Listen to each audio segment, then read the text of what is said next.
अस्सलाम वालेकुम स्टूडेंट, उम्मीद है कि आप लोग खैरियत से होंगे। I am Salman Ehsan, welcome to my YouTube channel perfect solution. आप लोगों को पता है कि ये मैं पार्ट नंबर 2 बना रहा हूँ चैप्टर नंबर 6 का।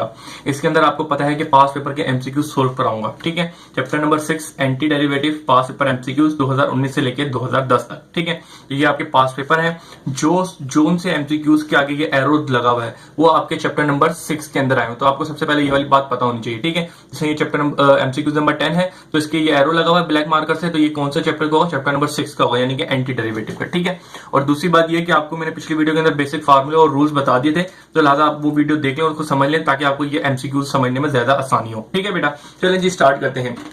सबसे पहले हमें कौन सा ईयर करना है? 2010 का ईयर करना है। ठीक है जी, तो 2010 की हेडिंग डाल देते हैं ऊपर 2010। ठीक है, तो 2010 की हेडिंग डालने के बाद सबसे पहला एमसीक्यू देखते हैं कौन सा आया हुआ है। कोई सा भी नहीं आया हुआ, एरो नहीं लगा हुआ, एरो यहाँ पे लगा है। पार्ट नंबर कौन सा है? Part number 10। पार्ट नंबर 10 के अंदर क्या कह रहा है आपको कि कह रहा है एंटी डेरिवेटिव लो एक्स पी डी एक्स की। ठीक है, तो आपको सिंपल एंटी डेरिवेटिव लगाना है किसके ऊपर?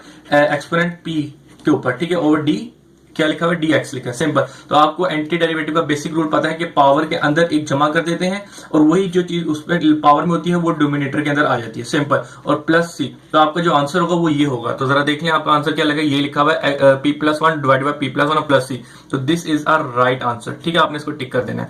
चलें जी अगला पार्ट करते हैं। पार्ट नंबर आपके पास है 12। तो पार्ट नंबर 12 के अंदर आपको क्या कह रहा है उसको देख लेते हैं।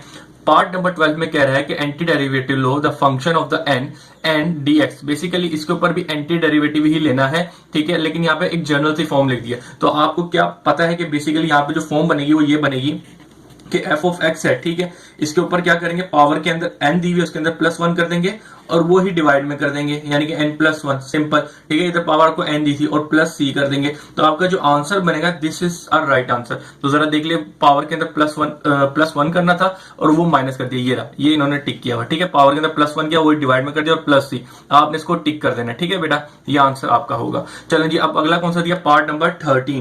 तो 13 के अंदर क्या कह रहा है उसको चले पढ़ते हैं। पार्ट नंबर 13 में कह रहा है पार्ट नंबर 13 में कहता है exponential anti derivative exponential tangent into sec square into tangent. अच्छा जी बेटा, अब ये एक क्वेश्चन है जो आपके पास बहुत बार आया हुआ है आगे भी, तो लिहाजा इस टाइप के क्वेश्चन को जरा समझ लें आप। ठीक है, tangent x multiply by sec square x और डीएक्स, सही है। अब बेटा इस तरह के क्वेश्चन होते हैं सपोजिशन क्वेश्चन। ठीक है, तो सपोजिशन में क्या होती है, जो एक्सपोनेंशियल है, जो बॉक्स दिया हुआ है उसको आपने y ले लिया। ठीक है, तो y क्या ले लिया? Tangent x। अब डेरिवेटिव लेने तो dy ओवर dx इधर बन गया और टेंजेंट का डेरिवेटिव लेंगे क्या हो जाएगा? सेक स्क्वायर एक्स आ जाएगा। ये आपको बात याद होगी, टेंजेंट का डेरिवेटिव होता है सेक स्क्वायर। अगर नहीं याद तो आप फार्मूले जरा देख लें जाके डेरिवेटिव के। तो अब जरा देखिएगा dy है, ये डिवाइड है तो जाके मल्टीप्लाई हो जाएगा। ठीक है, तो sec square x multiply by dx हो जाएगा। ठीक है बेटा, इतनी बात क्लियर है। अब जरा देखिएगा, एक वैल्यू आपने ये सपोज की थी इसको, और एक dy, यानी कि y वाली और dy वैल्यू को आप पुट करेंगे इस क्वेश्चन में और आपका आंसर आपके सामने होगा। जरा देखिएगा कैसे।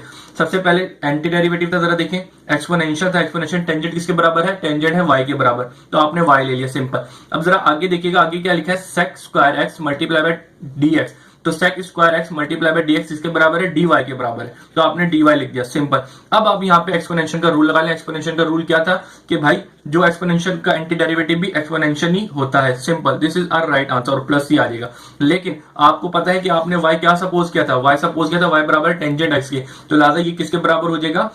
एक्सपोनेंशियल y किसके बराबर है? टेंजेंट x के, तो आपने टेंजेंट x लिख दिया और plus C. This is our right answer. तो जरा देख लें क्वेश्चन नंबर इसका क्या दिया हुआ है, पार्ट नंबर 13 का लिखा हुआ है एक्सपोनेंशियल टेंजेंट x प्लस सी। तो this is a right answer जो मैंने आपको समझा भी दिया। ठीक है बेटा, इसको आपने टिक कर देना है। इसके अलावा देखेंगे कोई भी ऐसा क्वेश्चन है जिसके आगे एरो लगा हो, तो यानी कि वो आपके चैप्टर नंबर 6 के अंदर नहीं आए हुए। ठीक है, तो यहाँ पे हमारे 2010 के एमसीक्यूज होते हैं कंप्लीट, जो चैप्टर नंबर 6 से आए हैं। 2010 के बाद आता है 2011, तो 2011 के एमसीक्यूज करते हैं हम लोग। ठीक है, चलें जी आए, सबसे पहले हम लोग हेडिंग डालेंगे। ठीक है जी, हेडिंग डाल लेते हैं 2011 के अंदर चैप्टर नंबर 6 से जो एमसीक्यूज आए हैं वो पहला पार्ट है, जो चैप्टर नंबर एमसीक्यूज 2 है। तो जरा मैं लिख देता हूं 2 के अंदर क्या कह रहा है उसको जरा पढ़ते हैं। इसमें कह रहा है if n is equal to -1 then the function f x n is equal to, अब बताएंगे इसका क्या फंक्शन होगा। बेसिकली बेटा ऐसे जो क्वेश्चन होते हैं ये टाइप याद रख लीजिएगा कि जहां पे n की पावर -1 होगी तो इसका मतलब क्या होगा, इसके ऊपर पावर -1 होगी तो ये डोमिनेटर के अंदर आ जाएगा। तो आपको पता है कि डोमिनेटर के अंदर जो चीज होती है उसके अंदर ln का फॉर्मूला लग रहा है। तो सिंपल आपने क्या कर देना है, जरा देखिएगा मैं आपको समझाता हूं क्या करना है। इसके अंदर मुझे ये चीज दी हुई है, क्या दिया हुआ है कि anti derivative low a function f x के ऊपर जिसके ऊपर पावर क्या है n है, ठीक है, और ये d ओवर dx की एक इस तरह की फॉर्म है। तो इसका आपने क्या लेना है, जब क्या हो n बराबर है -1 की, इस बात को याद रखना है। पिछले वाला क्वेश्चन इसी तरीके का था लेकिन उसमें n इजिकल टू -1 नहीं दिया था, लेकिन जब n इजिकल टू -1 दे दे तो यानी कि अगर मैं -1 पुट कर दूंगा तो इसका मतलब ये डोमिनेटर के अंदर आ जाएगा, ठीक है, तो मुझे पॉजिटिव। तो आपको पता है कि डोमिनेटर में जो चीज होती है उसको उसका जब एंटी डेरिवेटिव लेता है तो उसके साथ ln लग जाएगा, सिंपल। तो आपने ln x का सिंपल कर देना ln x प्लस c, तो आपका जो आंसर है वो ये आ जाएगा। आप अगर मुश्किल लग रही हो क्योंकि x ये थोड़ी टेढ़ी चीज है तो आप इसको याद भी कर सकते हैं, जहां आपको n इजिकल टू -1 दिया जाए वहां पे ln लगा देना, सिंपल आपने ln x प्लस c, तो आपका यही आंसर होगा। तो जरा देख लें ln x plus c, simple ये आंसर चीज आ जाएगी। इसको समझने के लिए आप इस तरीके से समझ सकते हैं कि बेटा जरा देखें, आपको अगर मैं बोलूं मुझे इस चीज को समझाने के लिए कह रहा हूं, अगर मुझे एंटी डेरिवेटिव लें x की पावर -1 का, ठीक है, तो इसके ऊपर n इजिकल टू -1 दिया तो इसका मतलब इसके ऊपर भी -1 आ जाएगा, ठीक है। तो अगर इसका एंटी डेरिवेटिव लेना है तो आपको सबसे पहले इसको पॉजिटिव वैल्यू बनानी पड़ेगी, तो ये अपॉन में आ जाएगा, तो ये x की वैल्यू 1 बन जाएगी, डोमिनेटर में आ जाएगी, तो माइनस था तो प्लस बन गया, ठीक है। तो प्लस की वैल्यू मैं लिखूं या ना लिखूं कोई मसला नहीं। अब आपको पता है 1/x की क्या वैल्यू होती है एंटी डेरिवेटिव लेता हूं, वो बेसिकली क्या होता है ln x हो जाता है, ठीक है, और प्लस c। तो इसी तरीके से यहाँ पे मैं x नहीं दी हुई लेकिन यहाँ पे एक फंक्शन की फॉर्म में दी हुई है, तो लिहाजा आपको बात समझ आ रही होगी कि इस फंक्शन के ऊपर -1 है तो लिहाजा ln x एफ एक्स हो जाएगी, सिंपल, और प्लस c कर देंगे। तो आपने ये आंसर, मुझे उम्मीद है कि अब अच्छे तरीके से समझ आ गया होगा। चलें जी अब आगे चलते हैं। अगला क्या दिया है MCQs, part number 4। Part number 4 के अंदर क्या कह रहा है जरा इसको देख लेते हैं। पार्ट नंबर 4 में कह रहा है इसका वही वाला क्वेश्चन है जो हमने अभी पहले किया हुआ है, ये sec tangent x, sec exponential की पावर टेंजेंट और sec square x dx, simple, ठीक है बेटा।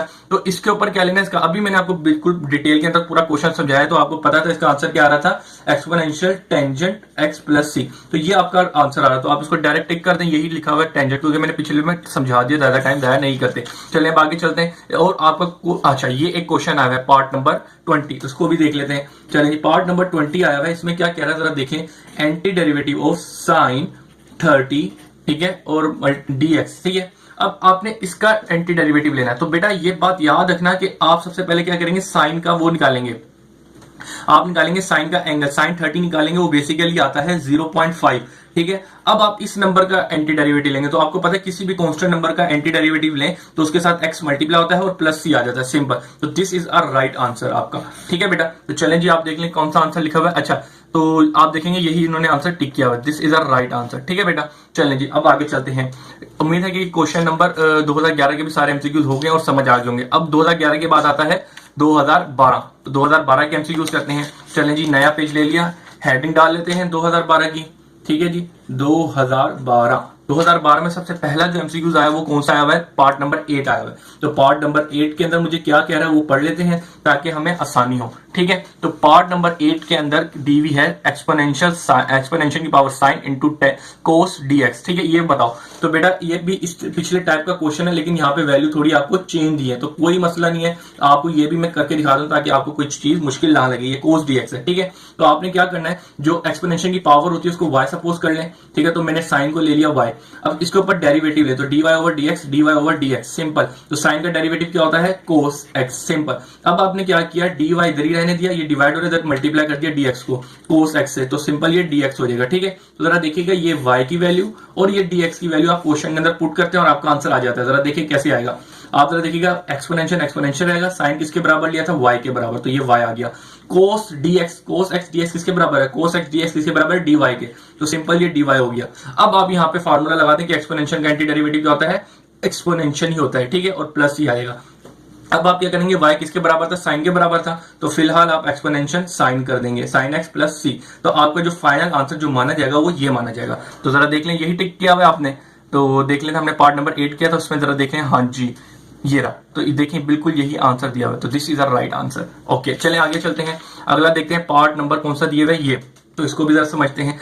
इसको अगले पेज पे कर लेते हैं। ये कौन सा पार्ट है? पार्ट नंबर 14 है। तो पार्ट नंबर 14 के अंदर क्या रहा है उस चीज को जरा समझ लें। ये वाली चीज भी बेटा आगे आई हुई है, इसको समझना है आपको। ये वाली बात मैंने आपको पहले भी बताई हुई थी, जो एमसीक्यूज के पास पेपर वो जो करवाए थे, बेसिक फार्मूले करवाए थे चैप्टर नंबर 6 के। क्या कि जब एक ऐसा फंक्शन हो जिसका मिसाल के तौर पे मैंने क्या लिखा हुआ है, एंटी डेरिवेटिव 1/x और dx, ठीक है। अब जरा देखें, एक फंक्शन दिया fx, इसका जो डेरिवेटिव x का डेरिवेटिव लेंगे क्या आता है? 1 आता है, तो वो ऊपर है ऑटोमेटिकली। तो क्या करेंगे आप? ln x कर देंगे, यानी कि जो नीचे होगा उसको ln x करके प्लस c कर देंगे। तो इधर भी वही चीज हो रही है। जरा देखें, एक फंक्शन होगा उसका डेरिवेटिव ऊपर है, तो ये किसके बराबर हो जाएगा? ln fx के और प्लस c।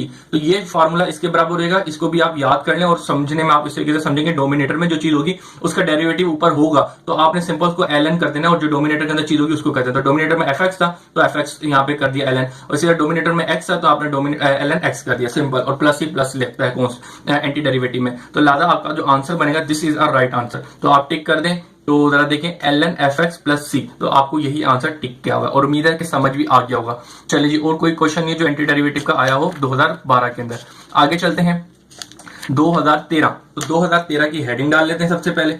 2013 के अंदर जो एमसीक्यू आया वो देखते हैं चैप्टर नंबर 6 का। तो जरा देखें, कोई एरो लगा हुआ है? नहीं लगा हुआ। चलें आगे चलते हैं। अब सबसे पहले जो लगा है वो पार्ट नंबर 13 लगा हुआ है। तो पार्ट नंबर 13 के अंदर क्या कह रहा है ये जरा देख लें। इसमें कह रहा है कि एंटी डेरिवेटिव लें सेक इंटू टेंजेंट एक्स। बड़ा ही आसान सा है, basically sec x into tangent x. Basically बेटा ये एक डायरेक्ट फार्मूला है जो मैंने आपको बताया था। तो ये सेक इंटू टेंजेंट किसके बराबर होता है? बेसिकली सेक एक्स के बराबर होता है, एक्स प्लस सी। सिंपल आपका जो आंसर होगा वो ये होगा, सेक एक्स प्लस सी। इसमें कुछ भी बात नहीं, जो आपको मैंने फार्मूले बताए थे वो याद होंगे तो आपको ये भी याद होगा। तो इसने सेक एक्स प्लस सी को आंसर लगाया है। This is the right answer.